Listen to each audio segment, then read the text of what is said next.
যত বড় গসিপ কুইনই আপনি হন না কেন, আপনি ওই চেয়ার ছেড়ে ওঠার পর আপনিও হবেন ওই গসিপেরই বিষয়বস্তু। তাই এখনই নিজেকে পরিবর্তন করুন। নিজেকে যত ওই কুইন ভাবুন না কেন, আপনিও কিন্তু ওই গসিপেরই সাবজেক্ট। তাই হয়তো বলে যেমন কর্ম তেমন ফল। আসসালামু আলাইকুম, সবাই কেমন আছেন? আশা করি সবাই ভালো আছেন। আজকে আমি বাসায় কিভাবে হাতে মেখে শাক দিয়ে মাছ দিয়ে রান্না করি সেই রেসিপিটা আপনাদের সঙ্গে শেয়ার করব। আমি এখানে প্রথমে লবণ, হলুদ আর মরিচের গুঁড়া দিয়ে শাকটাকে ভালো করে মাখিয়ে নিয়েছি। এখানে আসলে হাত দিয়ে মেখে অর্ধেক রান্না সম্পূর্ণ করে ফেলতে হবে, ওগুলো আসলে আমাদের মা বলতো আর কি, সেটাই বললাম। আর এখানে আমি দেখতেই পাচ্ছেন পেঁয়াজ কুচি, রসুন কুচি ব্যবহার করে এটাকে আরও ভালোভাবে মাখিয়ে নিলাম। তারপরে তেল দিচ্ছি, আপনাদের পছন্দ মতো দিবেন, কম বেশি।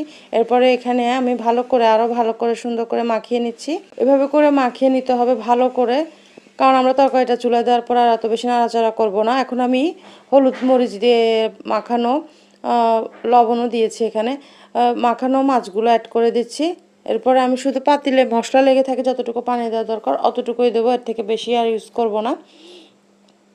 এরপর একটু পরপর একটু ঢেকে রান্না করতে হবে, এছাড়া আর কোনো কাজ নেই। এখানে শুধু কাঁচামরিচ আমরা অ্যাড করে দিচ্ছি, বেশি করে একটু কাঁচামরিচ দিতে হবে, তাহলে তরকারিটা খেতে অনেক বেশি ভালো লাগে। আর এখানে যারা একটু লালচে তরকারি পছন্দ করেন তারা একটু মরিচের গুঁড়া বেশি ইউজ করবেন। আমি যেহেতু কাঁচামরিচ দিয়ে খেতে পছন্দ করি, একটু কাঁচামরিচ আমি বেশি করে দিলাম। হাতে মাখানো তরকারিতে কাঁচামরিচের স্বাদটা আমার কাছে বেশি ভালো লাগে। কারা আমার মতো এভাবে রান্না করেন অবশ্যই কমেন্টে বলে যাবেন। ভালো লাগলে অবশ্যই ভিডিওটি একটা শেয়ার করে দিবেন।